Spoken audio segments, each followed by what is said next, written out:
The most important decision you can make above any on the face of the earth is deciding that no matter what happens in your life, no matter what happens, you're going to live in a beautiful state.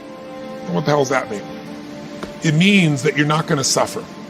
It means a beautiful state is that you're going to be happy, but that's only one. Or you're going to feel creative, or you're going to be passionate, or you're going to be in awe of something, or you're going to feel love. Any state that's a beautiful state is really the core essence of who you are without fear, right? All of our suffering as human beings, and I deal with people all the time. I mentioned to you off camera, 2 people I coached yesterday. One's a presidential candidate, and the other one is a rap superstar, right? Both on the same day. And without naming any names, people that have everything, by your point of view, most people's point of view, they have the fame, and they have the love, and millions of people love them, and they have great economics, financial freedom, and they have homes, and they have the fashion, they have everything, they're the shit. I can't tell you how many of them are miserable. The majority are miserable. I'm not bullshitting. I'm the one who gets the phone call from the vast majority. When I say miserable, they're so used to it, some of them don't even realize they're miserable, but most do.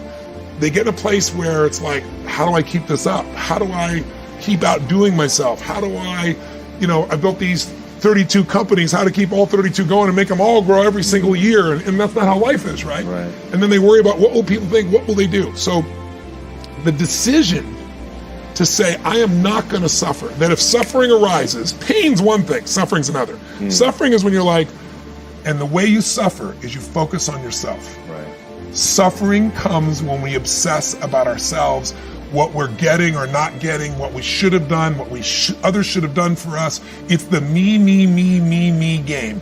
You, my dear friend, and I say this with no blowing smoke, your primary core is a giver, which is why you're prospering. You're not the me. You're like, how do I give more, do more, share more, create more? How do we do a better job for our clients? How do we do a better job for our internal customers who work with us, our partners? Your entire life is that. That's why you're prospering. And you're not feeling suffering. But when you do suffer, and I promise you do, you correct me if I'm wrong, it'll because you're worrying about something in the future. How's this going to happen? Will this come together? Suffering could be worry, it could be anger, it could be frustration. It's anything that takes you out of a beautiful state. And here's what people don't get. You can end suffering by stop focusing on yourself and focus on something you want to serve greater than yourself. Your children, your wife, your mission, your life.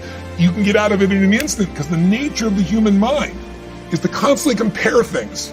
Your mind, your brain is a 2 million year old device, and it is not designed to make you happy. It's designed to make you survive. And that's why it's always looking for what's wrong. But it used to be what's wrong, a saber-toothed tiger, so I can protect myself. Now people are worried about what people think about them, or do they have enough money when 2/3 of the planet lives on $2 a day, and you're making $38,000, you're rich. The poorest of the poor in our country are considered rich. I'm not saying they should stay that way, but you can only build on success. And so my view is, if you're watching, if you're listening to this, my goal would have you consider something. Life is short. We don't know how short it's going to be. But if you only had a week to live, I bet you wouldn't allow yourself to suffer over a little crap that makes you crazy normally. I think you would probably spend time with those you love. You would do what you love. You'd take awe in a sunset. You'd smell the air. You would take in everything in those final moments that you possibly do. So my thing is, why wait? Right? Why wait? Why not just decide that if I start to suffer, I know the solution, because suffering is me obsessing about me. You might say, it's not me, I'm worried about my kids because they're not doing well. No, you're worried that you haven't done enough for your kids. It's about you still, right? Yes. You're worried about what was done or what you should have done or what shouldn't have done. And you can end that in an instant by becoming aware of it and saying, I have made the most important decision of all. I would say the 30-year-old would say, this is what we're going to do this year, and it would be these huge numbers. And I developed a principle around the time I was 30, which is most of us overestimate what we're going to do in a year, and we underestimate what we're going to do in a decade. And a decade happens that fast. You'll blink your eyes and the decade will be here. That is a great point. I really, truly, everything I do is long term. I think it's the biggest challenge we have in corporate America is everybody's looking at the next quarter. Instead of, the best business people, the Mark Benioffs, the Steve Wynns, the Peter Grubers, the people that I hang with, they all are decade-long people. When I was 14, I said, this is how my life's I decided, I said, in my 20s, I'm going to help. I want to have the skill to help anyone change their life. If I'm committed and they're committed, it's going to be done. I'll have the ability. So I got to build to that, which I did. And I said, in my 30s, at 14, I said, I'll do that with groups of people instead of one-on-one. And then in my 40s, I'll do it with big groups. In my 50s, I'll do it with companies. In my 60s, I'll either do it in government as a servant there or in a religious context, because I'm a spiritual person, but I don't tell people what to believe religiously. But at that point, I've lived long enough, maybe I will. First of all, you're talking about stuff that I can relate to like so many others can relate to. I mean, you know, everybody got the same story. We just got different details. But like I always say, life is 10% what happens to you. It's 90% what you do about it. See, we're going to dive into a chapter from my new book, and it's chapter 1, section 1. This is very clear for people. So the first step is getting completely and brutally honest enough to say, I am tired of myself.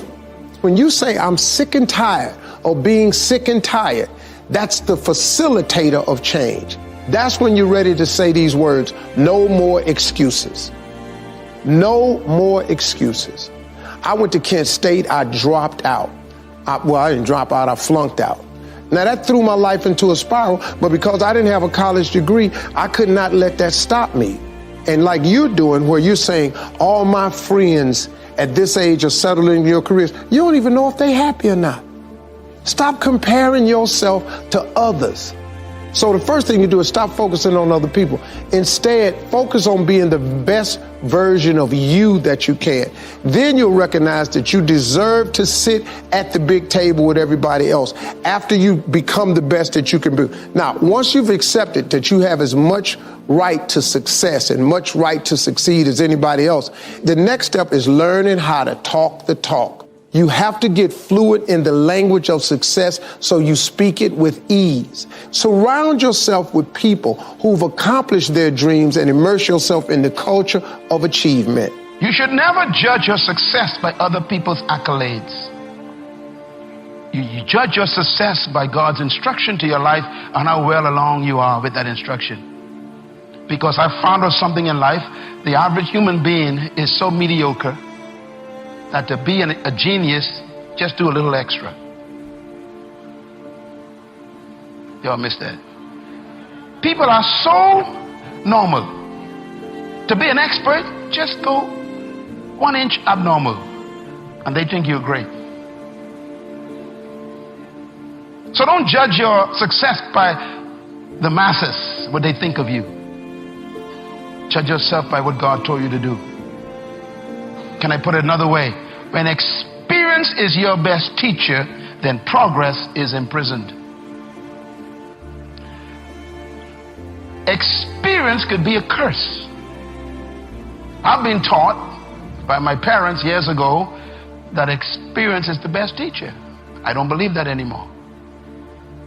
Experience could cause you to stop progressing because you keep judging your dreams by your experience, or your vision by your experience, and you end up saying, I tried that before, or I never saw anyone do it that way. And you begin to use your experience to stop your progress. This is why God always makes history with young people, because old people got too much experience. You all remember the story with David and Goliath? The problem with Saul, who was the king, was he had experience. And he tried to put his experience on David. He told David, wear my armor, wear my shield, use my sword. David put it on. David said, this thing is too heavy. And he went out and fought the giant with something the giant never saw before. A sling. How do you fight a rock with a sword? The giant says, what is this thing he's using? The giant is trained, experienced with a sword. So he expected an experienced swordsman to come and fight him. But here comes a little boy with equipment he ain't never seen before. We need some people like that in the 21st century, who come with some things that they ain't never seen at the office. Think of some ideas that wreck the whole system. That's why Steve Jobs will always be in history as a great inventor. He keeps defying his own experience. I was reading his watched a documentary on him 2 weeks ago, and they said that when the iPhone came out, they said to him, that's it. You the ultimate, this is it. He said, no. And he came up with this idea about the iPad. And he said, the people in the company said, it will never work. Why? It's an abnormal size. Either you got a computer or an iPhone. Put it in your pocket or put it in your briefcase. He said, this thing in the middle ain't gonna work. He says, look, we're gonna make this. Now the iPad is the most common machinery people use in the world. Sometimes you got to defy your own board to take progress. Experience, consult your experience, but never let it rule you. I love the phrase willpower, but willpower isn't something you conjure up. Willpower isn't something you drink. Willpower isn't something you download from Google. What you're talking about is, how do I make the choices that are in alignment with my highest purpose and my highest vision for myself? That's what you really want to ask. See, your life is a physical manifestation of the choices that you made up until this moment. I'm going to say that again because that gets a little deep. And that can go over some people's head. That can hit you sometimes right between the eyes. And you got to hear it a second time. So here it goes. Your life right now, as it exists today, your finances, your weight, your relationships, your career, your self-esteem, your self-image, your spiritual awareness, all of that is a result of the choices that you've made up until this moment. Big and small. And just so you know, your life, the way it appears today, is not a result of a few big choices.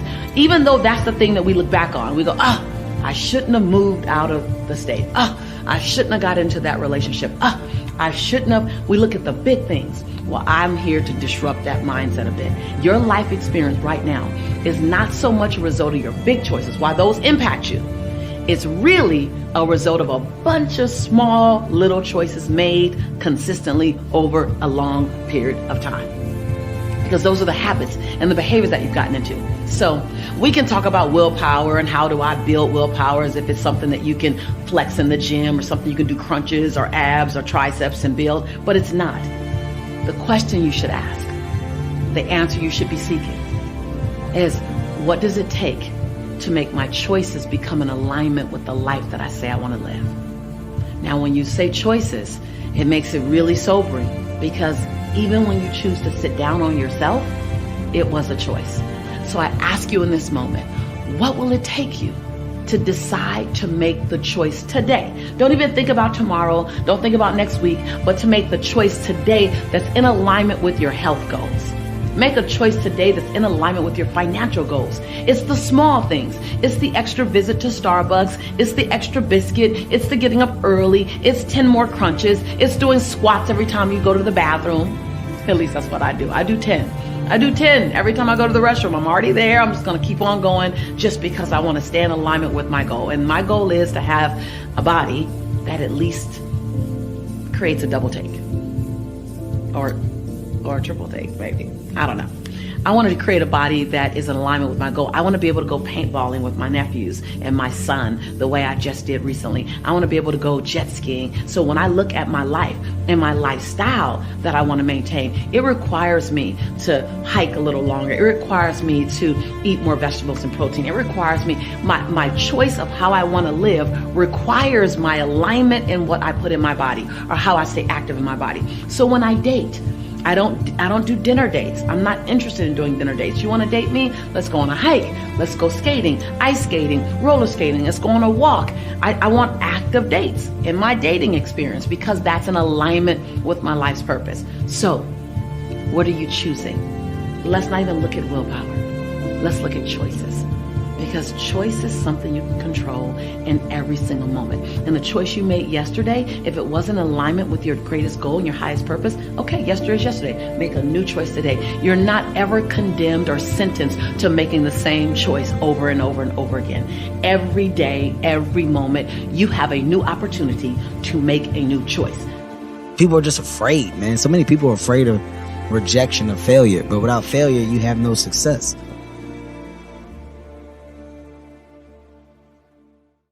Hunger hunger, I believe, is even more important than intelligence. Intelligence is so important, but there are a lot of very intelligent people that never maximize their capability. How many know somebody very smart that can't fight their way out of a paper bag? Say aye. So intelligence is so valuable, but hunger is even more. And if you've come to a program like this, I know the hunger's there. But the second thing it requires is a massive amount of energy. Because what I've found in life is many times people have the ability to do things, they know what to do, they just don't do it. And a big part of that is energy. So when I was back there feeling the energy, we've got the music, it's so quiet in here. You're being quiet right now. Most of you are doing what you've done most of your life when you went to an education environment. And what is that?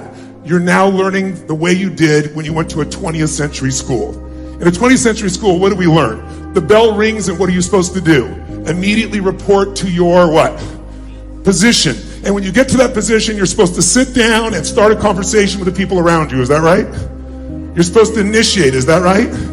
No. When you went to 20th century school, you were taught, sit down, be quiet, be passive, wait till someone tells you what to do. Today, if you wait for someone to tell you to do, if you don't talk to your neighbor, you're out of business. Who's with me here? Say aye. So I'd like to change this, because how many of you in this room have ever gone to an environment where you learned something that you thought was really, truly valuable? No one sold you on it. You personally thought, this is really something that could change my business, change my life. You were excited about it. But when you went home, you literally never applied a bit of what you've learned. Who's ever done this before? Raise your hand, say aye. Oh, come on. If you're not raising your hand, you lie about other shit too. Raise your hand, say aye. Who's done this more than once in your life? Say aye. Who still feels intelligent? Say aye. So we're all smart people. Why would smart people learn something, get an environment like this, and then not maximize it? It's because we've all been conditioned by our traditional education, which was designed back in the 19th century, 20th century, where you're designed to get a job where you were supposed to report at a certain position, someone told you what to do. Basically, it was an assembly line. Today, that's not true. So I like to break out of that, because research shows if you sit and listen to me passively like you are right now, you're being very nice, smiling, nodding your head, being sweet, I appreciate it. But if you do that, research shows 3 months from now, you'll remember about 10% of what was said, which basically was wasting your time, and wasting mine too. I don't want to waste yours, much less mine. So if you listen and take notes, it jumps up to the 40, 50 percentile, even if you never look at the notes again. Because just writing it down drives the groove deeper. So I'd encourage you to do that. I don't see many of you with any form of notes, but I know you have your phones. Some of you do, but if you have no notes, you must not have had a very high expectation of much value coming out of the session, clearly.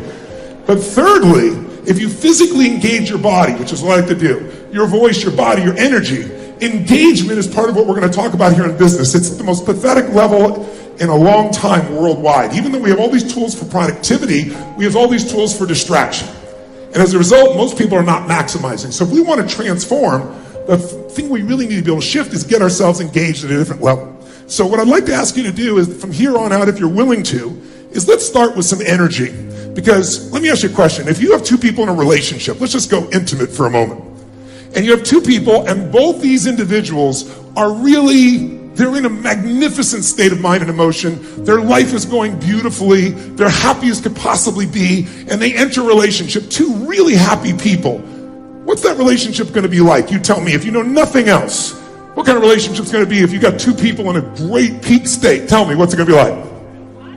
Now, if I'm having a soliloquy, you won't get anything out of this. And I'm asking you to not answer the question just so you refer back to me or affirm. I'm doing it because if you sit passively, you won't remember anything. But if you activate your nervous system by raising your hand, by asking questions, by yelling out the answer, then the energy will rise. Who's willing to do this? If you are, raise your hand, say aye. I spoke at an education summit for Microsoft. I also spoke at an education summit for Apple.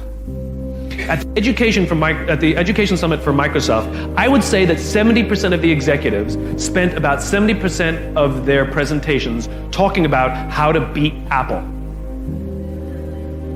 At the Apple Education Summit, 100% of the executives spent 100% of their presentations talking about how to help teachers teach and how to help students learn. One is playing this way and one is playing that way. One is playing finite, and the other one is playing infinite. Guess which one gets frustrated.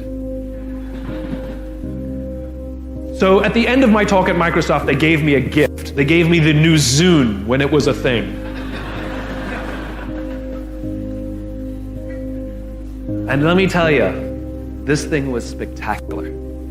It was the most elegant piece of technology I'd ever used. The user interface was incredible. The design was spectacular. I absolutely loved it. It was easy to use, and it was bright and gorgeous and fantastic. It didn't work on iTunes, which is a different problem, so I couldn't use it, but it was amazing. And elegant. My God, it was elegant. So I'm sitting in the back of a taxi with a very senior Apple executive, sort of employee number 12 kind of guy. And, you know, I like to stir pots. So I turned to him, I said, you know, Microsoft gave me their new Zune, and it is so much better than your iPod Touch. And he turned to me and he said, I have no doubt. Conversation over.